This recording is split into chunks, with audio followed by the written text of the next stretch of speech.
Ever felt like if people saw the real you, they'd reject you? That if your flaws were exposed to others, they wouldn't like you? If people saw you how you see yourself, then they'd realise you weren't worth knowing? Well, in the new Netflix animated film Kpop Demon Hunters, the hero of the story lives that fear every day, hiding her literal and metaphorical demons from the ones she loves, terrified that they couldn't possibly accept her as she is. So what can this, on the face of it, kids movie teach us about our own self-worth and how we actually overcome social anxiety? Hi, I'm Tim Box, mind coach and anxiety specialist. Every day I work one-to-one with clients to help them overcome their anxiety issues. I also put up weekly videos on this channel all about anxiety and how we get back in control of our emotional and mental well-being. This means that just occasionally I can legitimately watch a cartoon as part of my work. Seriously, this is my job. So today we're diving into the movie Kpop Demon Hunters, not just because it's absolutely awesome and a must for anyone into colourful animation, high energy action scenes, superhero vibes and all things K-pop, but because underneath the main story about heroes fighting demons, it's actually one of the most effective metaphors I've seen in a long time for social anxiety, self-esteem issues, and how we potentially go about overcoming that very natural fear of being judged and rejected. First off, if you haven't seen the film, then consider this your spoiler warning, as I'll be going into key elements of the story to break down these themes. So, you know the deal, go watch the movie and I'll see you back here after. So as you hopefully already know, Rumi, our protagonist, is the lead singer of musical three-piece Huntrix, global K-pop sensations by day, demon hunters by night. Rumi's strong, talented and admired by millions, but the secret she hides even from her bandmates and best friends is that she is part demon herself. And that of course is the part of her she's terrified people will see. Her demon ancestry literally shows up as patterns on her skin, and near the start of the film, as she starts to notice them spreading and becoming harder to hide, she starts to lose her singing voice. And the thing is, her voice is her greatest gift and Huntrix's biggest weapon against demons that seek to enter the human world and steal people's souls. So pretty early on, I stopped focusing so much on the action and the songs in this film and started to realize that, from my perspective, there was actually a deeper message behind the story. For so many people who experience social anxiety, as I did when I was younger, our fear isn't about what we're doing, it's about how we think we'll be judged. We hide the parts of ourselves we think others will reject, and these are inevitably the things we don't like about ourselves. That fear steals our agency and causes us to hide, terrified of others seeing us in the way we see ourselves. Ironically, in doing so, we hold back our best qualities too. So right from the off, I was heavily invested in where this story was going and what the conclusions were going to be. Early on in the film, we're introduced to Jinu, a demon who serves the big bad of the story, the demon gwi-ma. We see from the opening sequence that Huntrix take out demons without too much trouble, barely interrupting their spicy noodles. So Jinu comes up with a plan: enter the human world leading a demon team disguised as a K-pop boy band with one mission: to hit Huntrix where it hurts and steal the fans. Again, continuing the themes that popularity and acceptance are our lifeblood. The less we're liked, the weaker we become. However, Jinu isn't just a faceless, soulless monster, he's a human who made a mistake. He sacrificed and abandoned his family to live a better life, which kind of sets up this interesting dynamic. Whereas Rumi carries shame for who she is, Jinu carries shame about his past actions. He can constantly hear gwi-ma in his head reminding him of his flaws and wrongdoings, constantly torturing him. Jinu's mission parallels Rumi's quest to complete the Honmoon, the barrier between the human and demon world.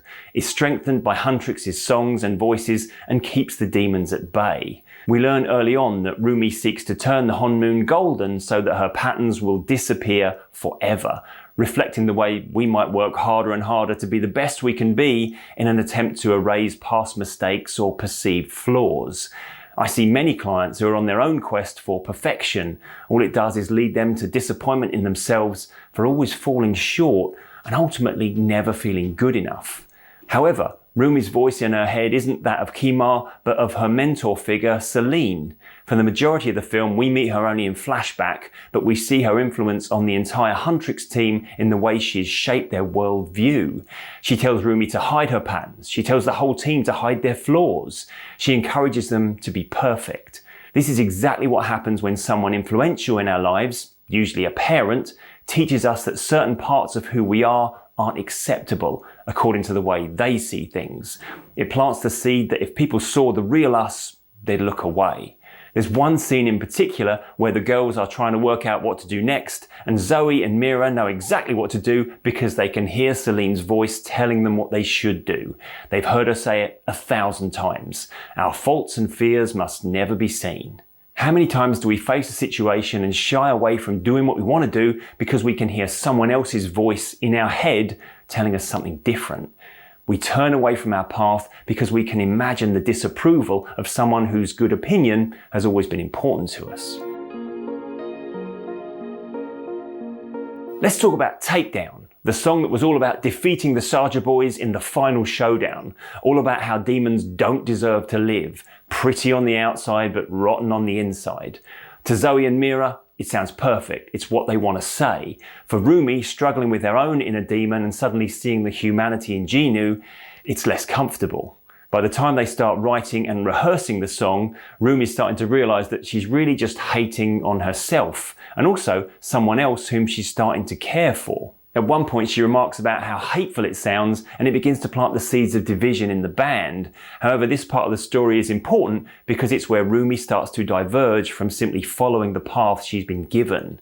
She's starting to move away from who she's been told to be and more towards who she actually is. The fight on the train is action-packed and for the most part pretty badass, but that's the moment where Rumi is no longer feeling it and her hesitation leads her to falter. This discomfort can be contrasted in the comfort she's starting to feel around Jinu.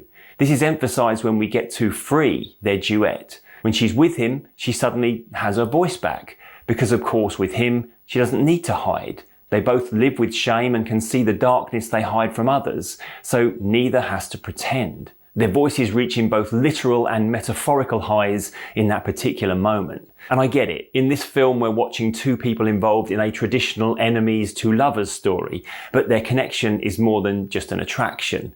It's because against all the odds, the one person Rumi doesn't have to hide from is ironically her sworn enemy, and he becomes the only one she can truly be herself around.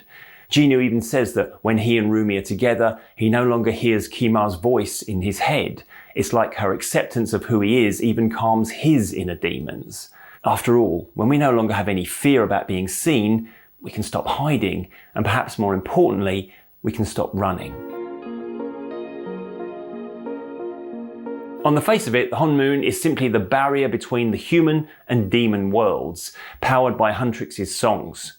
The constant quest for the hunters and the reason Rumi can never just relax and stop for a moment is to turn the Honmoon golden and shut out the demons forever. Turning the Honmoon golden will finally rid Rumi of her patterns and all her worries will be over, or at least that's the story she's been told. From our perspective, it seems like holes are appearing in the Honmoon because the Saja boys are succeeding in their quest to take Huntrix's fans. But of course, in reality, it's fragile because Rumi is losing her belief in the idea that built it. All her life, she's been trying to shut out and deny her demon side. Now she's finding that not just impossible, but she's starting to question everything she thought she knew about that. The existing Honmoon comes from a place of hiding and self-loathing. It's built on fear, and that's always going to be shaky ground. So the more she tries to conceal herself, the weaker it gets. The tipping point of this comes after Rumi's true self has been revealed to Zoe and Mira, and they reject her, so she goes to Celine to seek counsel. In a pretty dark turn, and what reveals this to be not simply a kids' film, she even asks Celine to end it. Again, that last piece of the idea that was planted that demons don't deserve to live. Celine, of course, cares too much about Rumi to actually destroy her, but it doesn't change the fact that she can't accept her demon origins and doubles down on Rumi's need to change, get rid of her patterns, make her acceptable. In this scene, Celine reminds me of an overprotective parent. Don't confuse her responses as a lack of love. She clearly loves Rumi. That she loves her so much that she thinks she knows what's best for her and can't tolerate the thought of her being rejected and unhappy. But all of these best wishes are confused and tainted by her own prejudices. But when Rumi asks Celine, "Why couldn't you love me? All of me?" It's in that moment Rumi realizes the problem isn't who I am, the problem is denying who I am. Okay, that final showdown, what an amazing scene. It gave me goosebumps when I saw it first, and I've seen it many times since, and it still affects me the same way. Just for once in a hero's journey, Rumi doesn't change or fix anything about herself, she just stops hiding it, and I love that. She literally emerges from the shadows singing nothing but the truth now, not just accepting who she is, but proud of who she is. It's at that moment when Zoe and Mira fight to be by her side that we realise they were never rejecting her patterns. They were never abandoning her for who she is. They were just hurt by her deception. And why was that? Because they have their own insecurities and need for love and acceptance. And isn't it true in life that the ones who truly love us and are worthy of our love are the ones that accept us for who we are? They don't ask us to be anything but ourselves. The Honmoon is gone now. The ideas that built it no longer apply, and the metaphorical barrier between us and our demons, the imagined need to hide ourselves from others, has vanished. It's only when Rumi stops hiding parts of herself, when she embraces who she is, demon side and all, that she's able to rebuild a better, stronger Honmoon. This time it's powered by honesty and authenticity, and that's what keeps the real demons, those destructive voices in our head, at bay. When we're happy with who we are, when we see the beauty in the pieces of the broken glass and accept our strengths and weaknesses as equally valued parts of our character as a whole, we no longer have any need to fear our own thoughts. That's when we truly slay our demons and create a version of ourselves that no longer fears rejection. After all, if we're happy with the truth of who we are, demons and all, then nobody can threaten us with their judgment. One of the scenes I appreciate most, even though it's played like an afterthought at the end of the journey, is the final visit to the bathhouse. Throughout the film, Rumi never joined her friends at the bathhouse, no matter how much they begged her to. She never stopped and relaxed, no matter how much good work they'd done or how much she deserved to reward herself with some downtime. She could never rest. Yes, obviously the point of this in the story is that she couldn't reveal to others the patterns on her skin, but we can see how this kept her distance from Zoe and Mira in a way they didn't at the time understand. It's only in this final scene, after she's accepted herself, that she's able to relax there with them. Her patterns are still there to be seen, but now they don't matter. And that's the point. You can't be truly relaxed around others, even the ones you love, whilst you're hiding who you are. The bathhouse scene is the only scene where we see Rumi truly relax and be herself. That's not because they've completed their sacred quest and defeated all the bad guys in the world. It's because she's finally accepted herself. She can finally be at peace. Social anxiety is often driven by the idea that showing our true self is dangerous. We become our own Honmoon, policing every thought, word and action so that nothing unacceptable slips through, living in fear of others discovering what we feel about ourselves, that we're just not good enough. But this thought that we in some way fall short is seldom our own. It comes from ideas presented to us by others, ideas that we just accepted and ran with, even though they were ultimately doing us no good. But just like Rumi, the moment we accept ourselves and stop hiding, two things happen. Firstly, we realize the people who truly matter will accept us exactly as we are.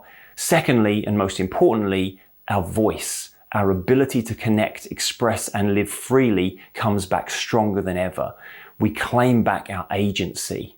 Self-esteem doesn't come from being perfect. It comes from knowing that even when you couldn't help but see your own flaws staring back at you in the mirror, even when you thought you'd never measure up to the expectations of others, you were always good enough. And even when things go wrong and you inevitably make mistakes in the future, you always will be. So there's so much more I could say about the themes in this film. I could literally do a full line-by-line breakdown of most of the individual songs and scene in it, as there's lessons about our own mental health and emotional well-being just oozing out of every story beat. But I realise this is a slight departure from my usual content, so I'll let you guys decide if I do another one of these. What do you think? Do you want me to take a deeper dive into this or another movie? And do you agree with the message I took from K-pop Demon Hunters? Or is it just a film with some cool fights and a banging soundtrack? Let me know in the comments below. If you found this helpful, please give the video a like, subscribe to the channel for weekly insights on anxiety, confidence and self-esteem, and check out the members area for exclusive content and weekly member live streams. But that's it for now. Always remember, be kind to your mind, and I'll see you next time.